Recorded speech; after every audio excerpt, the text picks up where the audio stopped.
자, 사도행전 23장입니다.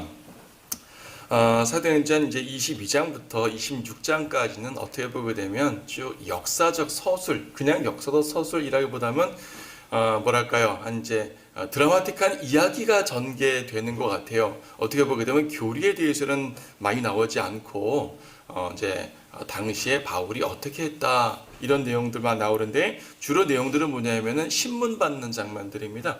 이방인들에게 신문 받는 장면. 우리 이제 21장에서부터 이제 예루살렘의 소요가 일어났고, 또 예루살렘을 관할하는 사령관이 이제 잡아서 이제 억류했죠. 그리고 22장에서 사령관 앞에서 그 누구예요? 그 공회가 이제 계속 고소하는 그런 장면들이 쭉 나옵니다. 바울은 그 앞에서 계단에 서서 얘기도 했고요. 이 뒤에 보면 계속 그런 얘기들이 나와요. 뭐 총독에게 불려가고요, 또 총독이 바뀌고요. 자, 이런 일들이 쭉 나오는데, 그래서요, 이제 사도행전에서 주요 교리들은 앞에서 다 설명했거든요. 그래서 뒷부분에서는 그냥 쑥 지나갈 수가 있는데, 저는 아무리 그 사소한 내용이라 할지라도 하나님께서 이 사도행전의 성경의 한 구절 한 구절, 한 장 한 장 기록한 것이 다 이유가 있는 거 아니겠습니까? 그래서 모든 말씀들이 전부 다 소중한 것 같아요. 당연히 소중하죠. 자, 내용들을 보도록 하겠습니다. 지금 23장은요, 22장에서 연결되는 장면인데, 바울이 채찍맞을 뻔하다 나 로마 시민이요 하니까 사령관이 멈칫했잖아요. 그리고 이제 그 다음날 공회원들을 불러다 놓고 바울 앞에 딱 이제 대지를 시키는 거예요. 사령관 입회하에 공회가 있고, 그러니까 제사장들이 보이는 공회가 있고, 바울이 딱 앞에 있고 이제 붙이는 거죠. 23장 1절. 그때 바울이 공회를 주목하며 말하기를, 형제 여러분, 나는 이날까지 하나님 앞에 온전히 선한 양심으로 살아왔노라고 하자, 대제사장 아나니아가 바울 곁에 서 있는 사람들에게 명령하기를 그의 입을 치라고 하더라. 그때 바울이 대제사장에게 말하기를, 이 회칠한 벽이요, 하나님께서 당신을 치시리라. 당신의 율법에 따라 나를 심판하려고 앉아서 율법을 거역하여 나를 치라고 명령하느냐 하니, 그 곁에 있던 사람들이 말하기를, 내가 하나님의 대제사장을 욕하느냐고 하더라. 그때 바울이 말하기를, 형제들이여, 나는 그가 대제사장인 줄 몰랐노라. 이는 기록되기를 내 백성의 관원을 욕하지 말라고 했음이라고 하더라. 자, 여기서 보게 되면은요, 여러분이 언뜻 보게 되면은 바울이 대제사장을 정말 몰랐을까 하는 그런 생각을 하게 돼요. 아니면 재판 상황이니까 다른 말을 하는 것일까? 자, 여러 가지 이유가 있겠죠. 지금 이제 1절에 보게 되면, 나는 이날까지 하나님 앞에 온전히 선한 양심으로 살아왔노라라고 말합니다. 바울이 이때까지 선한 양심으로 살아왔을까? 예, 선한 양심으로 살아왔어요. 근데 양심적으로 살아왔어요. 회심하기 전에는 성도들을 막 박해했었잖아요. 그게 무슨 선한 양심이요? 나름대로는 양심적이었어요. 그 사람은 위선적이지 않았다는 얘기죠. 나름대로는 양심적이었고 정직하게 했어요. 하지만 그것은 선한 양심은 아니잖아요. 하나님 앞에 잡아 죽이는 게 무슨 선한 양심이에요. 그렇죠? 선한 양심으로 살아왔다는 얘기는 이제 회심한 이후에 사도 바울이 하나님을 위해서, 그리스도를 위해서 사역한 그 모든 과정들에 대해서 언급하는 말이라고 우리가 볼 수가 있을 것입니다. 2절에 보니까 대제사장 아나니아라는 사람이 옆에서 그의 입을 치라라고 이제 말했죠. 대제사장은 흥분했죠. 지금 바로 어제까지만 해도 사도 바울을 죽일 수 있었는데 못 죽였단 말이에요. 사도 바울을 잡을 수 있었는데 못 잡았단 말이에요. 사령관에 데리고 가 버렸단 말입니다. 흥분했어요. 빨리 잡아서 처단하고 싶어요. 근데 사도 바울이 자기는 선하답니다. 입을 치라. 어제 저런 거짓말을 하느냐? 뭐 그런 말이죠. 이때 바울이 3절에서 대제사장에게 감히 이런 말을 합니다. 이 회칠한 벽이요. 회칠한 벽이란 말이 뭐예요? 그러니까 페인트실로 예쁘게 도색해 놓았지만 사실은 더러운 거란 말입니다. 이 말은요, 예수님께서 마태복음 23장에서요, 그 바리새인과 서기관들을 막 책망하실 때 했던 말입니다. 회칠한 무덤이라고 그랬습니다. 그때는 아무리 예쁘게 페인트칠하고 단청을 잘 꾸며놓은 그 무덤이면 뭐합니까? 그 속에 뭐가 있어요? 시체가 있잖아요. 바로 바리새인들이 그런 존재라면서 예수님께서 그 종교 지도자들을 책망했습니다. 말하자면 위선자란 말이죠. 속은 더러운데 겉은 아름답게 꾸민 것이니까 위선자죠. 바울도 그 아나니아에게 똑같이 말합니다. 이 위선자야라 그 말입니다. 말하자면 하나님께서 당신을 치시리라. 대제사장에게 감히 이렇게 말할 수는 없죠. 그런데 바울은 이렇게 말했어요. 그리고 말하는 게 당신이 율법을 따라 나를 심판하라고 앉아서 율법을 거역하냐 그 말입니다. 지금 아나니아의 행동 중에 율법에 어긋나는 게 뭐가 있을까요? 지금 재판석에 앉아가지고 죄인을 신문하는데 이 사람이 아직 죄인이 아니라 용의자잖아요. 그리고 앞에서 볼 때 도대체 뭐 잘못한 걸 밝힐 수가 없는 상황이에요. 단지 그들이 기분 나빠서 잡아온 사람이거든요.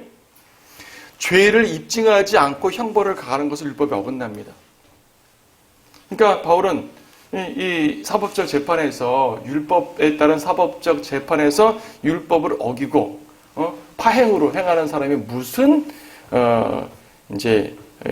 율법에 따라 나를 심판하려고 하느냐라고 말합니다. 바울은 상당히 올바른 말을 한 것입니다. 올바른 말을 했어요.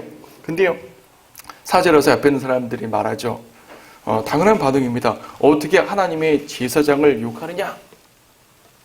그러니까 바울이 딱 뭐라 그러니까, 난 그 사람 제사장인지 몰랐어요.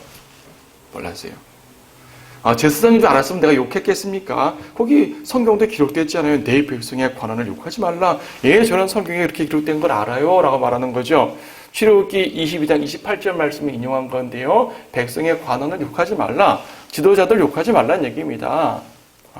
함부로 행하지 말라. 특히 출애굽기 22장 28절에서는 신들이라는 표현까지 썼는데 영적 존재로서 신들이란 말이 아니라 하나님의 말씀이 임했으니까 하나님의 권위 속에서 그 신적 권위로서 인정해 주라는 그런 말이거든요. 이스라엘 유대교 신정국가에서 그렇게 율법을 주어졌어요.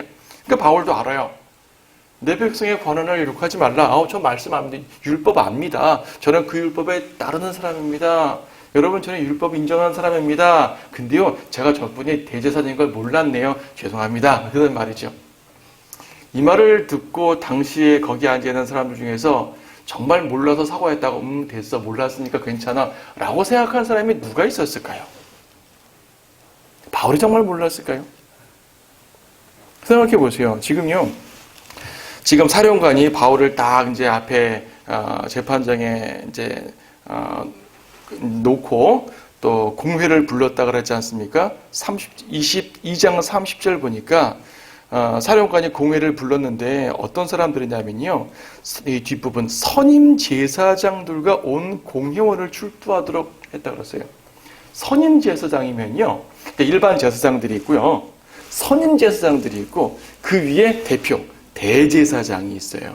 지금 이 아나니아는 대제사장이고요, 여기 모인 사람들은 적어도 선임 제사장급 이상 된 사람들입니다. 그러니까 저 말단 제사장들은 아니고 선임 제사장급 이상 되는 사람들이라면 비록 대제사장인 걸 몰랐더라도 적어도 선임 제사장인 줄 알았을 거 아니에요. 그럼 대제사장은 욕하면 안 되고 선임 제사장은 욕하면 됩니까? 어차피 바울은 이것은 그 사람들을 한번 치고 넘어가는 말이에요. 선임 제사장이면 그러면 관원 아닙니까? 맞잖아요. 일반 제사장이라도 함부로 대하면 안 되는데, 그렇죠? 그러니까 몰랐다는 말은 정말 몰랐다는 말은 아닌 것 같아요. 그럼 바울이 재판에서 바울도 육신적이구나, 육신적이어서 한대 말하자면 이제 자기가 공격받으니까 함께 공격하고 뭐 쏟아내는 그런 육신적인 재판, 말하자면 진흙탕 싸움을 하는 중인가? 라고 생각할 수 있지만 잘 보면 또 그것이 아닙니다.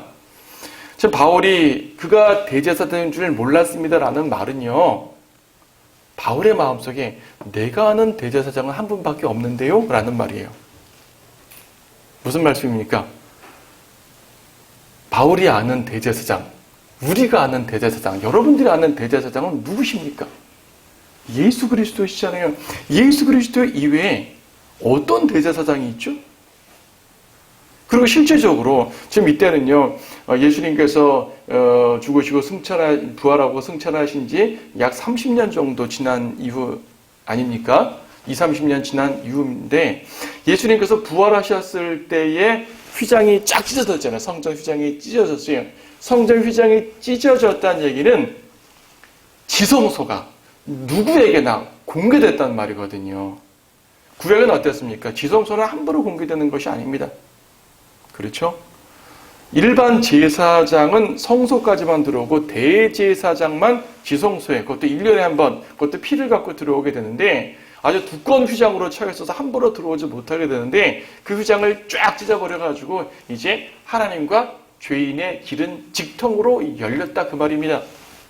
그 말은 뭐냐면은 예수님만의 대제사장이라는 얘기죠. 히브리서 5, 6, 7장 이후 쭉 보세요. 히브리서에서는 구약에 수많은 인간 제사장들이 있었는데 인간 제사장들은 죄 때문에 그 업무를 제대로 할 수 없었다. 또 죽음으로 인해서 다 죽으니까 업무를 계속할 수 없었다. 자기 죄 때문에 자기 죄를 먼저 해결하고 제물을 드려야 됐다. 하지만 예수님께서는 자기 자신을 제물로 드리면서 하나님께 이르는 완전한 길을 마련해 놓으시면서 그분 스스로 멜키세덱의 계열을 따른 위대한 대제사장이라고 선언해 놓으셨어요. 이미 십자가 이후로, 그러니까 부활 이후로 하나님 편에서, 즉 영적 견지에서 교리적으로 대제사장은 없어진 거예요. 인간 대제사장은. 예수님만의 대제사장이죠. 근데 유대교는 그 이후로 20, 30년 동안 계속, 물론 아직까지 예수님의 대제사장을 인정하지 않으니까 자기들의 종교 체제 속에서 제사장 제도를 두고 있잖아요. 그렇죠. 말하자면 하나님 앞에서 불법적인 제사장입니다. 하나님 앞에 불법적인 제사장이기 때문에 바울은 그걸 인정하지 않았다고 볼 수가 있는 것이에요. 실제로 이 아나니아라는 사람은요, 도덕적으로 상당히 문제가 많은 사람이라고 합니다. 이제 뒤에서도 말하지만은 사두개인, 바리새인 이제 나뉘었을 때 제사장들은 주로 사두개인들이 독점을 했거든요. 사두개인들은 당시에 되게 타락했던 사람들이에요.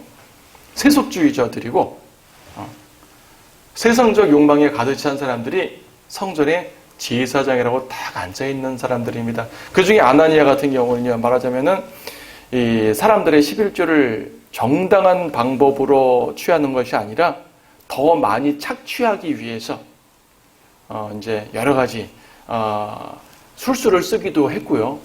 나중엔 비참하게 죽었다고 합니다. 그러니까 탐욕에 물든 아주 안 좋은 사람이라고 역사적으로도 나와 있어요. 이 사람에 대해서는. 그리고 이 사람은 여러모로 벌써 대제사장의 권위가 없는 사람이죠. 없는 사람입니다. 예. 그래서 이제 바울은 율법에 따라 나를 심판하라고 왔으면서 당신들은 저는 율법적이지 않군요. 그렇죠. 당신의 대제사장이에요. 불법적인 사람이면서 무슨 이렇게 마음속에 품었다고 이해를 하시면 되고요. 바울이 직접 그런 마음으로 한 건 아니라 할지라도 우리는 교리적으로 그런 상황들을 받아들일 수가 있습니다.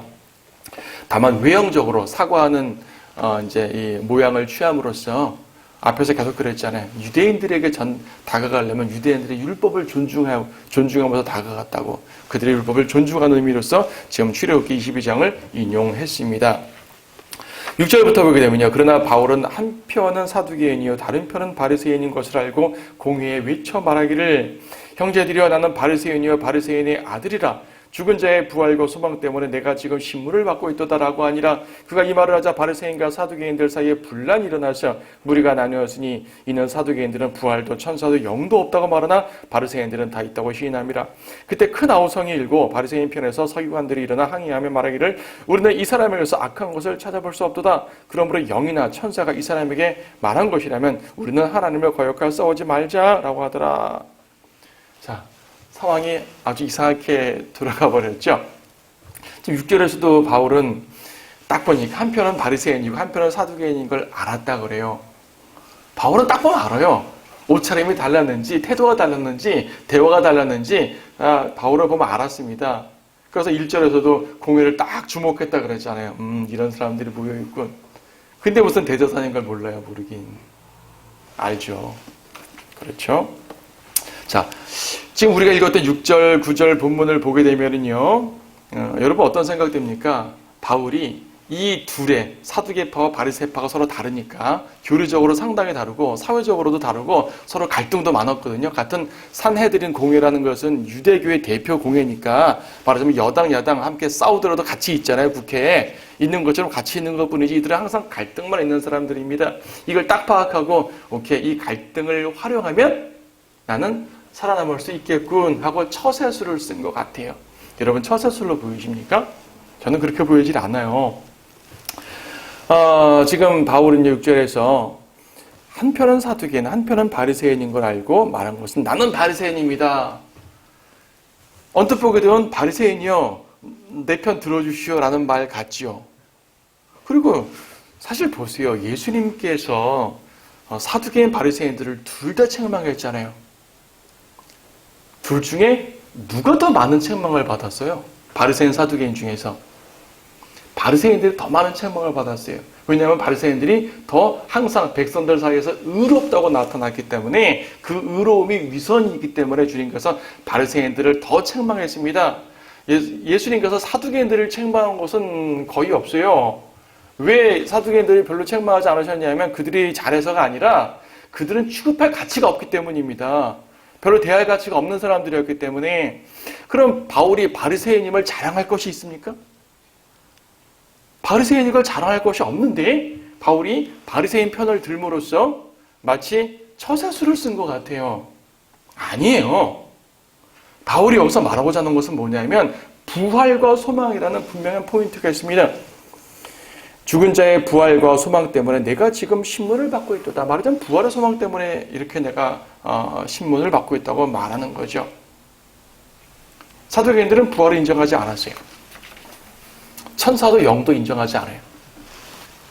사두개인들의 유일한 권위는 모세오경밖에 없어요. 바리새인들은 모세오경에다 주석들을 막 다는 그 랍비들의 주석까지도 권위 있게 인정해버리죠. 그러니까 사두개인들은 기록된 모세오경만 인정하는 사람이고 바리새인들은 거기에 대한 추가적인 설명도 하나님의 권위를 인정하는 사람들이에요. 그러니까 이렇게만 보게 되면 사두개인이 더 맞는 거 같죠. 기록된 성경만 믿고 바리새인들은 추가, 이것을 이제 학문적인 신학적으로 이제 구전 전승이라고 말하거든요. 하나님 말씀에다가 많은 랍비들이 주석도 달고 해석도 했을 거 아니겠어요? 예수님께서도 장로들의 전통으로 율법을 폐기하는 자들이라고 말씀하셨는데 그 장로들의 전통 말하는 겁니다. 바리새인들은 장로들의 전통을 상당히 권위 있게 여겼는데 말하자면 성경을 추구한 사람들입니다. 바리새인 별로 좋은 사람들 아니에요. 그러니까 하지만 이렇게 말하면서 사두개인들은 뭐냐면 우리는 하나님은 믿지만 무슨 천사, 영적 존재 이런 거 안 믿는다고. 부활 그런 거 안 믿습니다. 근데 바리새인들은 다 믿었단 말이죠. 근데 바울은 나는 바리새인이기 때문에 부활을 믿습니다. 바울의 의도와는 다르게 사두개인과 바리새인들의 커다란 분란이 일어났지요. 9절에서 그때 큰 아우성이 일고, 아우성이 일었다는 얘기는 옆에서 그냥 막 상당히 많은 시간 동안 소요가 일어났단 말이에요. 아니 부활을 믿는다고 저런 이상한 사람이 어딨나?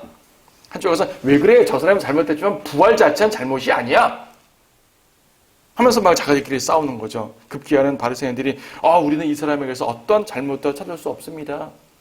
만약 바울에게 천사나 영이 말한 것이라면 우리는 하나님께 함부로 대하면 안 되니까 잘못 없다라고 혐의 없음을 하고 나가버렸는데요. 그럼 정말 바울이 이렇게 부활을 말한 이유가 무엇일까요? 바울이 부활을 말한 이유는 단순하게 상황을 모면하기 위해서가 아닙니다. 바울은 한 번도 상황을 모면해서 죽음에서 피하기 위해 그런 적은 없습니다. 바울이 사역하면서 항상 죽을 각오를 하고 직접적으로 전공법으로 다가갔지 빙빙 돌리면서 상황을 이용한 적이 있었던가요? 바울은 그런 사람 아니에요. 바울이 말한 건 사실이라고요. 바울은 부활 때문에 여기 서 있는 것입니다. 그럼 여러분들 질문할 수 있죠. 무슨 부활 때문에 서 있었어요? 바울이 지금 여기 잡혀 있는 것은 부활에 대해 설교한 것이 아니라 뭐 때문이죠? 21장에서 예루살렘 성전에서 정결례를 드리는데 유대인들이 오해하여서 바울이 이방인들을 데리고 성전에 들어갔다. 즉 바울이 성전을 모독했다. 이 혐의를 갖고 온 거거든요. 이 재판에서의 혐의, 핵심적인 혐의는 바울이 성전을 모독했답니다. 바울은 21장에서 한 구절도 부활에 대해서 언급하지 않았어요. 근데 바울이 왜 이 말을 했습니까? 역시 트릭이네. 상황을 모면하려고. 아니에요. 이건 근본적인 문제를 다루고 있습니다.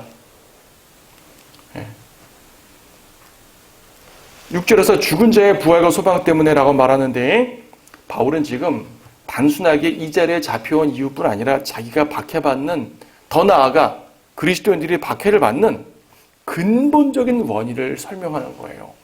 그것은 바로 죽은 자들의 부활입니다.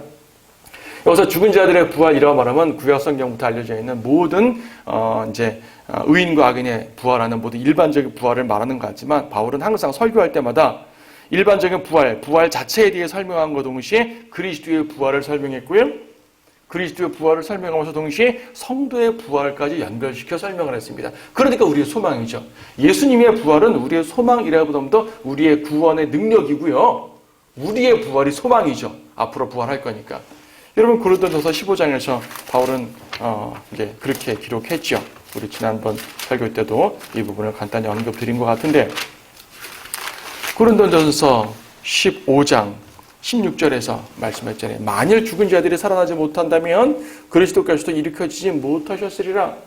죽은 자가 살아난다. 부활에 대한 일반적인 언급을 하면서 그 부활을 그리스도로 적용시켜서 말합니다. 그리스도로 적용하죠. 20절에서 그러나 이제 그리스도께서는 죽은 자들로부터 살아나셔서 잠들었던 자들의 첫 열매들이 되셨느니라. 예수님이 첫 열매, 첫 번째로 부활하셨으니까 우리 성도들도 부활합니다. 라는 그 말이에요. 그러니까 일반적인 부활의 교리 자체를 언급하면서 그리스도의 부활로 연결시켜서 예수님의 부활의 능력을 강조하시고요. 그분이 하나님의 아들이심을 강조하고요. 그로 인해서 성도들도 부활한다는 귀한 소망. 이것이요. 바울의 설교의 핵심이었습니다. 사도행전에 바울이 앞에서 설교했던 내용들을 쭉 보게 되면 또 사도 바울이 서신서를 쓴 내용들을 쭉 보게 되면 결국 그거예요. 우리는 우리 죄 때문에 죽을 수밖에 없었는데 예수님께서 그분의 십자가로 우리를 살리셨다. 또한 부활의 능력으로 하나님의 아들이 되셨고 그분의 보혈과 부활의 능력으로 우리를 구원하셨다. 우리도 부활한다. 이런 메시지가 성경에 가득하잖아요. 가득합니다. 사도들도 베드로 같은 경우도 부활을 언급했어요. 사도행전 2장 32절 앞에서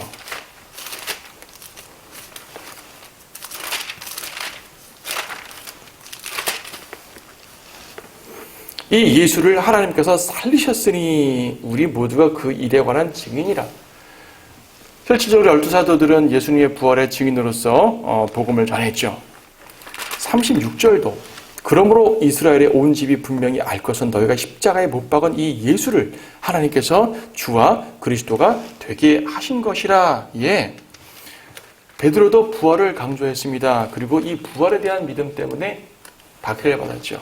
이 부활에 대한 믿음은 예수님이 부활했다는 얘기인데 예수님이 부활했다는 얘기는 너희가 죽인 예수님이 부활했다는 말이잖아요.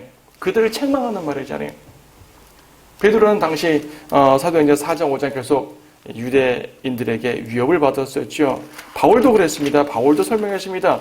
사도행전 13장 33절 하나님께서 예수를 다시 살리심으로써 그들의 자녀인 우리에게 어떻게 동일하게 이루셨는가를 선포하노라. 바울도 이방인 지역에서 복음 전파할 때 살리셨다. 물론 회당에서 말했지만 살리셨다라고 말했고요. 또 17장 3절에서는 심지어 아테네에서 이방인들에게도 부활을 언급했습니다. 17장 3절 그리스도께서 고난을 당하셔야 했던 것과 죽은 자들부터 다시 살아나셔야 했음을 설명하고 입증하면서 내가 여러분에게 전하는 이 예수가 바로 그리스도라. 여기서는 데살로니가에서 부활을 설명했죠. 그리고 저 뒤에 17장 18절 보게 되면은 아테네에서 이방인들에게 말을 한 건데 에피크로스 아파와 스토아 아파의 어떤 철학자들이 그를 만나니 몇몇 사람들은 말하기를 이 말장애가 무슨 말을 하고자 하는가 하기도 하고 또 다른 몇 사람들은 그가 이방신들을 잘하는 자 같다라고도 하니 이는 그가 예수와 부활을 그들에게 전파하였기 때문이라. 그러니까 바울은요 이방인을 만나든 유대인을 만나든 부활을 전파했어요. 부활을 전파했어요. 그리고 제가 서두에 22장, 23장, 24장, 25장, 26장 지속적으로 이방인 가운데 재판을 받는 모습을 보였다고 했는데 바울은요 계속 부활 얘기를 합니다. 24장에서 펠릭스라는 총독에게 신문을 받을 때도 24장 15절 의인과 불의한 자에게 다 죽은 자의 부활이 있게 되리라는 소망을 저 사람들 스스로 받아들이고 있듯이 나도 하나님을 향하여 가지고 있나이다. 부활에 대해 언급했죠. 25장 페스토라는 그 총독 앞에서도 또 마찬가지입니다. 19절 다만 그들의 미신과 예수라는 어떤 사람이 죽었는데 그가 살아있다고 바울이 주장하는 문제에 관한 것이니이다. 26장에서는 아그리파 왕 앞에서도 했는데 역시 8절에서 하나님께서 죽은 자를 살리신다는 그 사실을 어찌하여 당신들은 믿지 못할 일로 단정하시나이까. 바울은 항상 부활을 전파했단 말이에요. 비록 21장 가서 성전에서 바울이 붙잡힌 그 사건만 초점 맞추면은 부활 때문이 아니라 성전 모독이라는 오해를 받아서 잡혀온 거지만 바울이 박해를 받고 이 자리에 있는 근본적인 이유가 그리스도의 부활을 전파했기 때문이란 말입니다. 바울은 거짓말한 거 아닙니다. 사두개인 바리새인 사이에 교묘하게 이용해서 빠져나가려고 처세술 쓴 게 아닙니다. 외형적으로는 그렇게 보이지만 바울은 정말로 부활 때문에 이 자리에 있었던 거예요. 그리고 바울은 항상 예루살렘에 간 이유가 무엇입니까? 예루살렘에 가면 심한 박해와 고난이 있다는 걸 알면서도 당연한 이유가 뭐예요? 어떻게 하면 그들에게 복음을 전파해서 내 동족 유대인들 한 명이라도 더 그리스도께 이끌려는 것이 목적이었잖아요. 그러면 어떠한 기회를 얻더라도 설교를 해야죠. 재판석이라도 설교를 해야죠. 뒤에 보게 되면요, 왕과 총독 앞에서 설교를 했습니다. 근데 바울이 기껏 자기 목숨 살려고 설교하지 않고 바리새인 사두개인들 다 이용해서 빠져나가려고 했다고요? 아니에요. 바울은 설교하려고 했던 거예요. 이 자리에서 부활을 설명하려고 했던 것이죠. 근데 상황이 이상하게 돌아간 것뿐입니다. 마귀가 방해를 하는 거죠. 바리새인들이 사도 바울을 편들어가지고 사도 바울을 살리니까 바리새인이 참 착한 일 했네? 아니에요. 설교를 막아버린 거예요. 지금 소유가 일어나가지고 설교가 끊어져 버린 거예요. 바울은 아쉬웠겠죠. 설교할 수 있었는데. 그렇죠? 여러분도 설교할 수 있었는데 설교 못하게 되면 복음 전파할 수 있는데 복음 전파가 막히게 되면 얼마나 답답합니까? 그렇죠? 예. 그래서 이제 10절에서 심한 불화가 일어나니 사령관은 혹시 바울이 그들에게 찢기지는 않을까 두려워하여 병사들에게 명령하기를 내려가서 그를 무리 가운데로 강제로 붙들어 병영 안으로 데려오라고 하니라. 병영이라고 이제 계속 번역된 말은요, 성전 바로 옆에 이제 군형으로 쓰고 있는 성체가 성체가 있는데 거기에 이제 모여 있어서 수시로 예루살렘을 이제 관리 감찰을 하는 거죠. 여기 지속적으로 사령관이라는 말이 쭉 나오고 있는데요. 이 사령관이라는 말은 당시 로마 시대의 상황 속에서 천부장으로 보입니다. 백부장, 천부장 있죠? 로마 군대 체제 쪽에서 이 천부장은요, 재판관의 임무가 재판관의 권한이 있어요. 백부장은 재판관의 권한은 없는데 군인이잖아요, 군인. 천부장은 군인일 뿐 아니라 재판관의 권한이 있어서 이제 이 사령관이라고 번역되어 있는 이 천부장, 이 사람이 주도해서 이렇게 재판을 할 수 있는 상황이었었습니다. 병영 안으로 데려오라고 바울을 보호하죠. 자, 11절. 그날 밤 주께서 바울 곁에 서서 말씀하시기를 바울아 기운을 내라. 내가 예루살렘에서 나에 관한 일들을 증거한 것과 같이 로마에서도 증거해야 하느니라. 지금 예수님께서 바울을 위로해 주시고 힘을 주시는 거예요. 바울에게 책망하는 모습은 보이지 않죠. 비록 바울이 예루살렘에 가려고 할 때 너 가지마, 거기 가면 고난당해, 제대로 못할 거야 라고 말씀하셨지만 바울은 육신적인 열성으로서 가려고 했던 것이 아니라 하나님의 복음을 위해서, 하나님의 커다란 뜻을 위해서 행한 것이었고 하나님께서는 그 일을 허락하셨고요. 그래서 거기에 대해서 어떠한 책망도 받지 않으시고 오히려 힘을 주면서 난 너를 보호할 테니까 걱정하지 마. 너 이 일로 죽지 않아. 너 로마까지 갈 거야. 라고 말하죠. 로마까지. 바울은 원래부터 로마까지 갈 생각을 했었어요. 바울은 원래 정상적으로 전도 여행 다니면서 로마까지 가려고 생각했겠죠. 근데 예수님께서 바울을 로마로 보내시는 방법은 좀 독특했습니다. 박해를 받게 하셔가지고 죄수의 신분으로 가게 만드십니다. 이후에 펼쳐지는 모든 내용들은 바울이 로마까지 가는 그런 여정과 연관되어 있습니다. 12절부터요. 날이 밝자 유대인 중 몇 사람이 작당하고 저주를 맹세하여 선언하기를 바울을 죽일 때까지는 먹지도 아니하고 마시지도 아니할 것이라. 이 음모에 가담한 자들은 40명이 넘더라. 이 사람들은 선임 제사장들과 장로들에게 와서 말하기를 우리가 큰 저주로 맹세하였으니 바울을 죽이기 전에는 아무것도 먹지 않을 것이라. 저는요 이 사람들의 그 이후 이야기가 궁금해요. 바울은 안 죽었고요.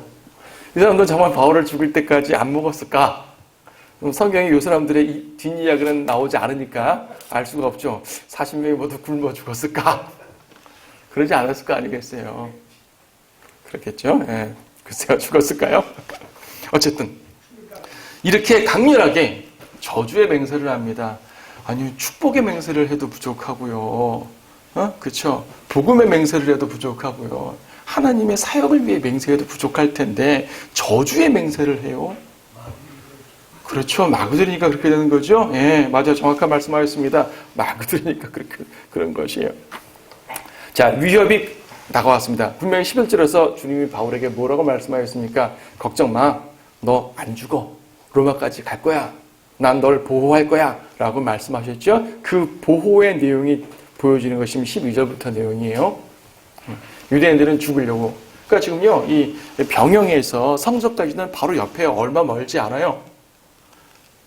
그러니까 이 사람들이 말한 건 뭐냐면 15절에 있죠. 사령관에게 좀 우리가 바울에 대해서 좀 더 알아봐야 되니까 좀 데려갈게요 하고 데리고 오십시오. 그 사이에 죽이겠습니다.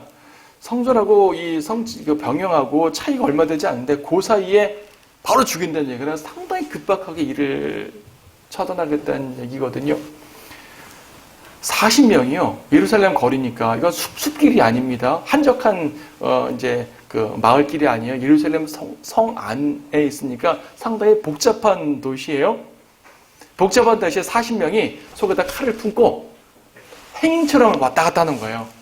왔다 갔다 하다가 바울이 나오면은 재빨리 달려들어가지고 죽이겠다 그 말입니다. 상당히 위험한 음모죠. 한두 사람도 아니고 40명이 갑자기 몰려들게 되면 누가 이거를 아무리 사령관이라도 못 막죠. 이걸 어떻게 알게 됐습니까? 16절에 바울의 생질이, 그러니까 바울의 누이의 아들이죠. 바울의 생질이 다 그것을 듣고요. 조카가 듣고 매복했던 사실을 알고 이제 바울에게 말합니다. 바울은 사령관에게 이끌어달라고 백부장에게 부탁합니다. 18절에서는 백부장이 이 젊은이를, 즉 바울의 조카를 사령관으로 이끌고 갑니다. 19절에서는 사령관이 무슨 할 말이 있는지 손잡고 한쪽으로 쭉 가서 말합니다. 왜 몰래 한쪽으로 갔는지 글쎄요. 얘가 나한테 뇌물을 주려고 그러는 것인가 생각했을 수도 있겠고, 어떤 다른 목적이 있을 수도 있겠죠.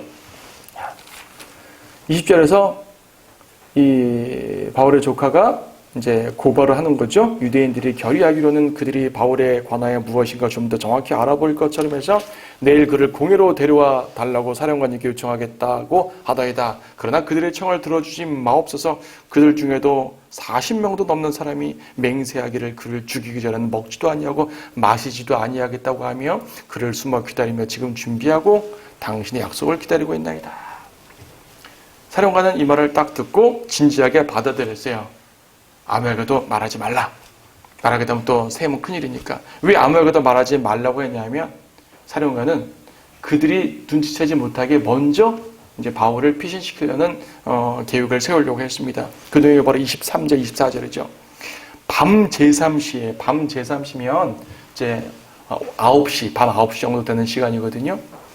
밤에. 그러니까 이 사람들은 내일 낮에 죽이려고 했는데 사령관은 그 밤에 이제 이동시키는 거예요. 보병 200명, 기병 70명, 창병 200명, 바울 1명 이송하는데 엄청난 군사력을 쓰고 있죠. 그리고 총독에게 안전하게 옮기려고 합니다. 자, 이걸 보게 되면요. 하나님께서 보호하시죠. 바울의 조카에게 음모가 발각되게 하시고 또 사령관도 뭐 그런 거 가지고 그래? 이렇게 치워버릴 수 있지만 사령관이 진지하게 받아들였어요. 일단 로마 시민인 걸 알았기 때문에 그런 걸 줄 수 있겠지만 두 번의 재판을 통해서 지금 상당히 문제가 있다는 걸 파악했겠죠. 하나님께서 알려주십니다. 한밤중에 이송 작전이에요. 엄청난 작전이에요. 40명이 온다고? 그럼 우리는 200명, 400명으로 대기한다. 그 말이죠. 그렇죠. 그리고 편지를 씁니다. 클라우디오 루시아는, 드디어 사령관의 이름이 루시아인 게 밝혀지네요. 클라우디오 루시아는 펠리스 총독 각하에게 문안드리나이다. 자, 편지를 잘 보시면 얼마나 출세지향적인 사람인지 알 수 있습니다. 유대인들이 이 사람을 붙잡아 거의 죽이려고 할 무렵에 그가 로마 시민인 것을 알았기에 내가 병사들과 함께 가서 그를 구출하나이다. 지금 이 말은 반은 맞고 반은 틀리죠. 유대인들이 바울을 죽이려고 할 무렵에 내가 구출하나이다. 이거는 맞는 말이에요. 죽이려고 할 무렵에 그가 로마 시민인 것을 알았기에 내가 구출하였나이다. 틀린 말이죠. 사령관은 바울이 로마 시민인 줄 알고 구출한 것이 아니라 소요가 일어나니까 구출한 것뿐이고 오히려 사령관이 바울을 신문하려고 채찍에 때리려고 했을 때 바울이 나 로마 시민이요. 이때 알게 된 거거든요. 거짓말이죠. 왜 거짓말했을까요? 총독님, 저는 로마 시민을 보호하는 충직하게 임무를 수행하는 참부장입니다. 이걸 말하고자 하는 거죠. 뒤에 내용들은 사실이죠. 무슨 일로 바울을 송사하는지 원인을 알고자 해 그를 공회에 데려갔더니 그가 그들이 율법 문제로 송사를 당한 것이나 사형이나 감옥에 갇힐 만한 아무 혐의도 그에게서 없음을 알았나이다. 그런데 유대인들이 그 사람을 숨어 기다린다는 것을 듣고 곧 당신께 그를 보내며 송사자들에게도 그에 관한 일을 당신 앞에서 말하라고 일렀나이다. 안녕히 계시옵소서. 자, 편지의 내용은 반만 맞고 반은 틀린 내용입니다. 하지만 뭡니까? 사령관의 편지는 상당히 육신적이고요. 출세지향적이고요. 자기를 포장하는 편지였지만 그럼에도 불구하고 하나님께서는 이 상황을 이용해서 바울을 살려주십니다. 사령관은 로마 시민을 보호한다는 공치사를 했어요. 하나님은 때때로 죄인들의 계획과 행동을 통해서도 성도를 보호하실 때가 있어요.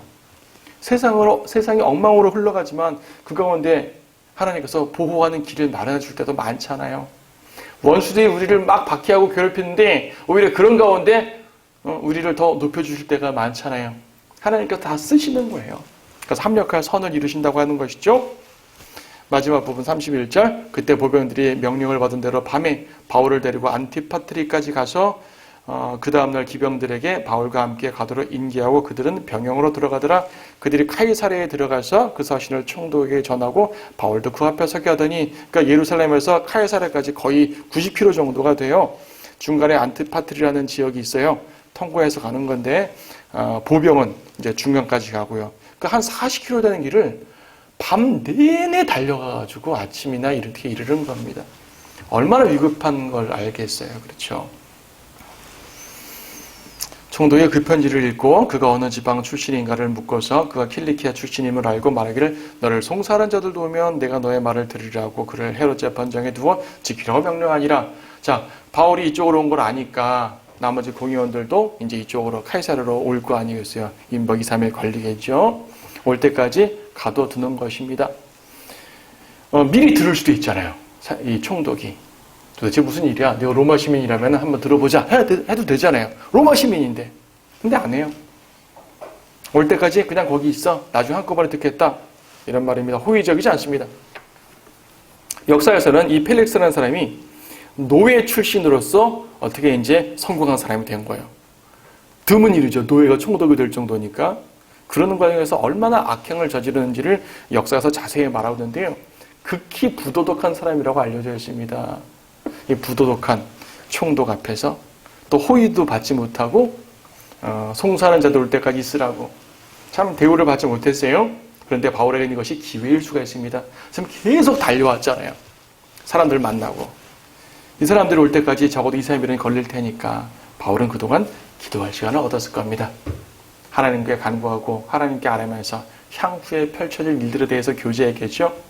이어진 내용 다음 시간부터 쭉 24장, 25장 보도록 하겠지만 이 모든 과정에서도 주님이 어떻게 바울을 인도하시고 바울은 그들 앞에서 믿음을 드러내고 하나님의 뜻을 온전히 잘했는지를 우리는 보게 됩니다. 자, 오늘 여기까지 하시고요. 다음 시간에 더 보도록 하겠습니다.